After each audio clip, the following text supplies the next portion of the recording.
നമസ്കാരം, എല്ലാവർക്കും സ്വാഗതം. കേരളത്തിലെ ജില്ലകളെക്കുറിച്ചുള്ള നമ്മുടെ പ്രത്യേക PSC ചോദ്യോത്തര സീരീസിലെ 10ാമത്തെ എപ്പിസോഡിലേക്ക് എല്ലാവർക്കും സ്വാഗതം. മുൻപത്തെ എപ്പിസോഡുകളിൽ തിരുവനന്തപുരം മുതൽ പാലക്കാട് വരെയുള്ള ജില്ലകളെക്കുറിച്ച് നമ്മൾ വിശദമായി പഠിച്ചുകഴിഞ്ഞു. ഇന്ന് നമ്മൾ പരിചയപ്പെടാൻ പോകുന്നത് ഫുട്ബോളിന്റെ ആവേശവും മാപ്പിളപ്പാട്ടുകളുടെയും ചരിത്രപ്രസിദ്ധമായ കോട്ടകളുടെയും നാടായ മലപ്പുറം ജില്ലയെക്കുറിച്ചാണ്. PSC, SSC തുടങ്ങിയ പരീക്ഷകളിൽ മലപ്പുറം ജില്ലയുമായി ബന്ധപ്പെട്ട് ചോദിക്കാൻ സാധ്യതയുള്ള ഏറ്റവും പ്രധാനപ്പെട്ട 50 ചോദ്യങ്ങളാണ് ഇന്നത്തെ വീഡിയോയിൽ ഉൾപ്പെടുത്തിയിരിക്കുന്നത്. വീഡിയോ പൂർണ്ണമായും കാണുക, കാരണം പതിവ് പോലെ 50ാമത്തെ ചോദ്യം നിങ്ങൾക്കുത്തരം പറയാനായുള്ളതാണ്. അതിന്റെ ഉത്തരം താഴെ കമന്റ് ബോക്സിൽ റിപ്ലൈ ചെയ്യാൻ മറക്കരുത്. അപ്പോൾ വൈകാതെ തന്നെ മലപ്പുറം ജില്ലയെക്കുറിച്ചുള്ള പ്രധാനപ്പെട്ട ചോദ്യങ്ങളിലേക്ക് കടക്കാം. 1. മലപ്പുറം ജില്ല നിലവിൽ വന്നത് എന്നാണ്? ഉത്തരം 1969 ജൂൺ 16. കോഴിക്കോട്, പാലക്കാട് ജില്ലകളുടെ ഭാഗങ്ങൾ വെട്ടിമാറ്റിയാണ് കേരളത്തിലെ 9ാമത്തെ ജില്ലയായി മലപ്പുറം രൂപീകരിച്ചത്. 2. കേരളത്തിൽ ഏറ്റവും കൂടുതൽ ജനസംഖ്യയുള്ള ജില്ല ഏതാണ്? ഉത്തരം മലപ്പുറം. സംസ്ഥാനത്ത് ഏറ്റവുമധികം ജനസാന്ദ്രതയും ജനസംഖ്യയുമുള്ള ജില്ലയാണ് മലപ്പുറം. 3. മലപ്പുറം ജില്ലയുടെ ആദ്യ കളക്ടർ ആരായിരുന്നു? ഉത്തരം A.K.T.K.M. സാഹിബ് മുഹമ്മദ് അബ്ദുറഹിമാൻ സാഹിബിന്റെ സ്മരണാർത്ഥം ആദ്യ കളക്ടർ V. രാമചന്ദ്രൻ IAS ആയിരുന്നു. 4. കേരളത്തിന്റെ മലയോര ജില്ല എന്നറിയപ്പെടുന്നത് ഏതാണ്? ഉത്തരം മലപ്പുറം. ഭൂപ്രകൃതിയിൽ മലനിരകളും പുഴകളും ഇടകലർന്ന സുന്ദരമായ ജില്ലയാണിത്. 5. മലപ്പുറം ജില്ലയിലൂടെ ഒഴുകുന്ന ഏറ്റവും പ്രധാനപ്പെട്ട നദി ഏതാണ്? ഉത്തരം ഭാരതപ്പുഴ, നിള. കൂടാതെ ചാലിയാർ, കടലുണ്ടിപ്പുഴ എന്നിവയും മലപ്പുറത്തിലൂടെ ഒഴുകുന്നുണ്ട്. 6. മലബാറിലെ ചരിത്രപ്രസിദ്ധമായ മാപ്പിള ലഹരിയുടെയും സ്വാതന്ത്ര്യസമരത്തിന്റെയും കേന്ദ്രമായിരുന്ന തിരൂരങ്ങാടി സ്ഥിതി ചെയ്യുന്നത് ഏതു ജില്ലയിലാണ്? ഉത്തരം മലപ്പുറം. 7. മലയാള ഭാഷയുടെ പിതാവായ തുഞ്ചത്ത് രാമാനുജൻ എഴുത്തച്ഛന്റെ ജന്മസ്ഥലം എവിടെയാണ്? ഉത്തരം തിരൂർ, മലപ്പുറം.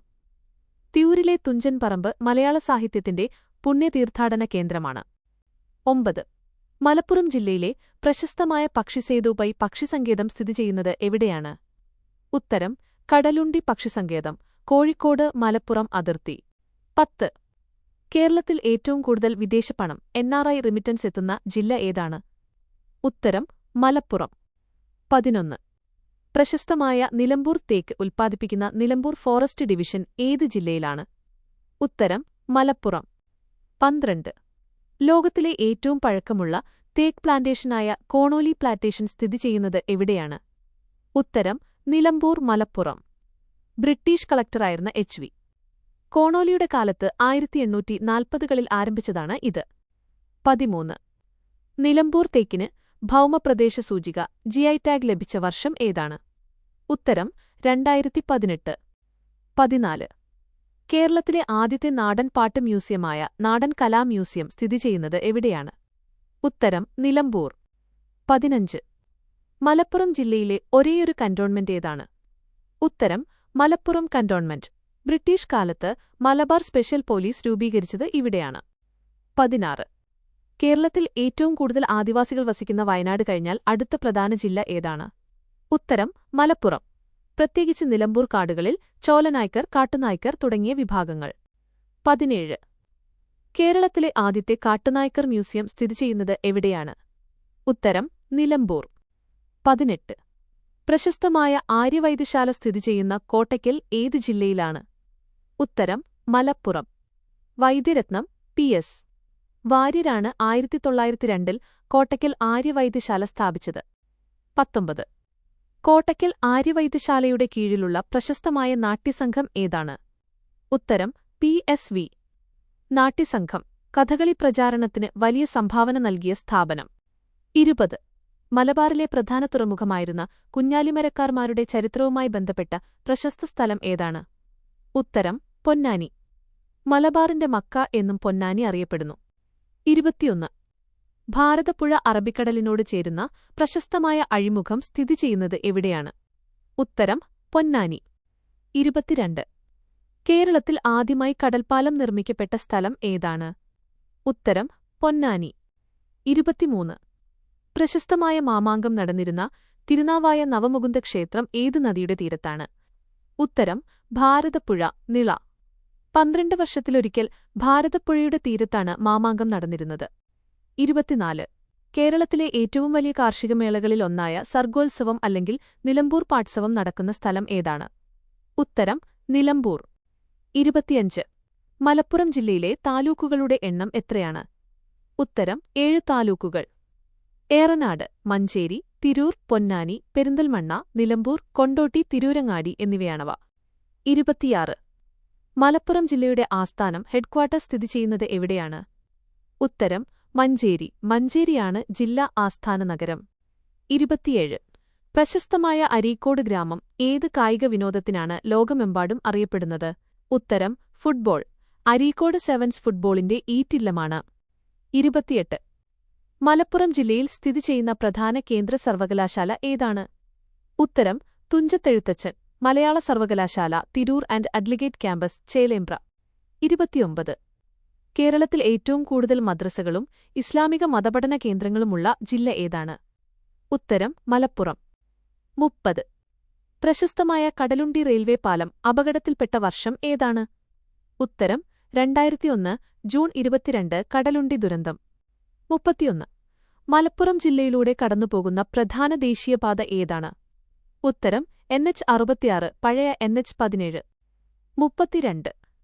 പ്രശസ്തമായ വള്ളുവനാട് ചരിത്രഭൂമിയുടെ ഭാഗമായ പെരിന്തൽമണ്ണ ഏത് ജില്ലയിലാണ്? ഉത്തരം മലപ്പുറം. 33. മലപ്പുറം ജില്ലയിലെ പ്രശസ്തമായ കുന്നുംപുറം ഹിൽ സ്റ്റേഷൻ അല്ലെങ്കിൽ അങ്ങാടിപ്പുറം തിരുമാന്താംകുന്ന് ക്ഷേത്രം സ്ഥിതി ചെയ്യുന്നത് എവിടെയാണ്? ഉത്തരം പെരിന്തൽമണ്ണ, മലപ്പുറം. 34. അങ്ങാടിപ്പുറം തിരുമാന്താംകുന്ന് ഭഗവതി ക്ഷേത്രത്തിലെ പ്രധാന ഉത്സവം ഏതാണ്? ഉത്തരം പൂരം ഉത്സവം. മാങ്ങാങ്കം എന്ന ചടങ്ങ് പ്രശസ്തമാണ്.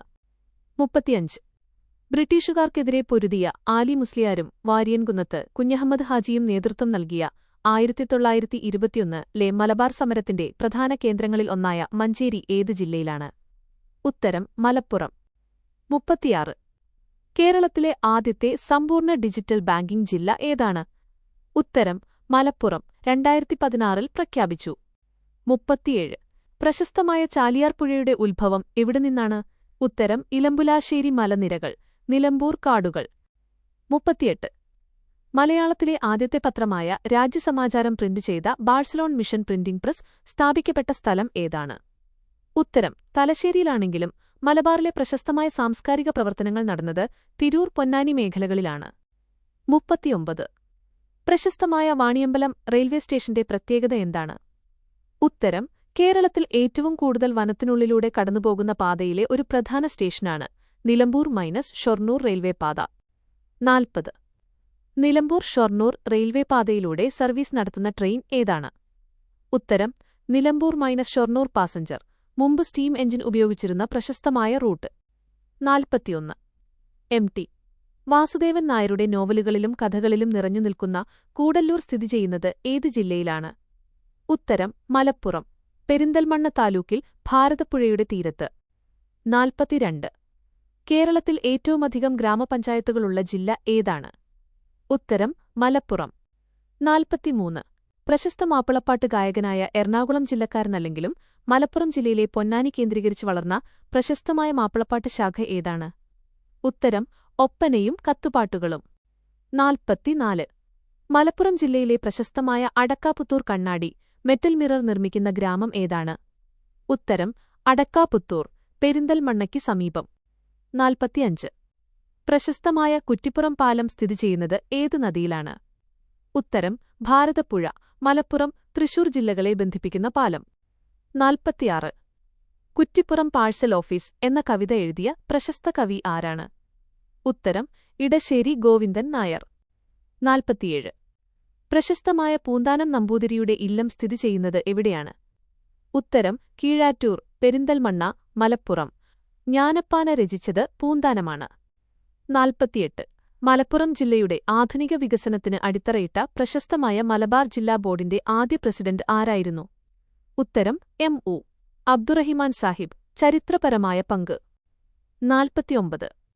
കേരളത്തിൽ ഏറ്റവും കൂടുതൽ പള്ളികളും വിദ്യാഭ്യാസ സ്ഥാപനങ്ങളുമുള്ള ജില്ലയായി അറിയപ്പെടുന്നത് ഏതാണ്? ഉത്തരം മലപ്പുറം. 50. 50ാമത്തെ ചോദ്യം നമ്മുടെ പ്രിയപ്പെട്ട പ്രേക്ഷകർക്കുള്ളതാണ്. ചോദ്യം: കേരളത്തിൽ ബ്രിട്ടീഷ് സാമ്രാജ്യത്വത്തിനെതിരെ നടന്ന 1921 മലബാർ സമരത്തിന്റെ ഭാഗമായി വാര്യൻകുന്നത്ത് കുഞ്ഞഹമ്മദ് ഹാജി സ്വതന്ത്ര മലബാർ രാജ്യം പ്രഖ്യാപിച്ചതിന്റെ ആസ്ഥാനമായി മാറിയ മലപ്പുറം ജില്ലയിലെ പ്രശസ്തമായ സ്ഥലം ഏതാണ്? ഉത്തരം കൃത്യമായി അറിയാവുന്നവർ ഇപ്പോൾ തന്നെ താഴെ കമന്റ് ചെയ്യുമല്ലോ. അപ്പോൾ മലപ്പുറം ജില്ലയെക്കുറിച്ചുള്ള ഏറ്റവും പ്രധാനപ്പെട്ട 50 PSC ചോദ്യങ്ങൾ നമ്മൾ പഠിച്ചു കഴിഞ്ഞു. 50ാമത്തെ ചോദ്യത്തിന്റെ ഉത്തരം കണ്ടെത്തി എല്ലാവരും കമന്റ് ബോക്സിൽ റിപ്ലൈ ചെയ്യുക. ഈ വിവരങ്ങൾ നിങ്ങൾക്ക് പ്രയോജനപ്പെട്ടുവെങ്കിൽ തീർച്ചയായും ലൈക്ക് ചെയ്യാനും പരീക്ഷകൾക്ക് തയ്യാറെടുക്കുന്ന നിങ്ങളുടെ കൂട്ടുകാർക്ക് ഷെയർ ചെയ്യാനും മറക്കരുത്. നമ്മുടെ കേരള ഡിസ്ട്രിക്ട് സീരീസിലെ അടുത്ത 11ാമത്തെ എപ്പിസോഡിൽ പുതിയൊരു ജില്ലയുടെ വിശേഷങ്ങളുമായി കണ്ടുമുട്ടാം. തുടർന്നും നല്ല വീഡിയോകൾക്കായി ചാനൽ സബ്സ്ക്രൈബ് ചെയ്തു ബെല്ലൈക്കൺ അമർത്തുക. നന്ദി.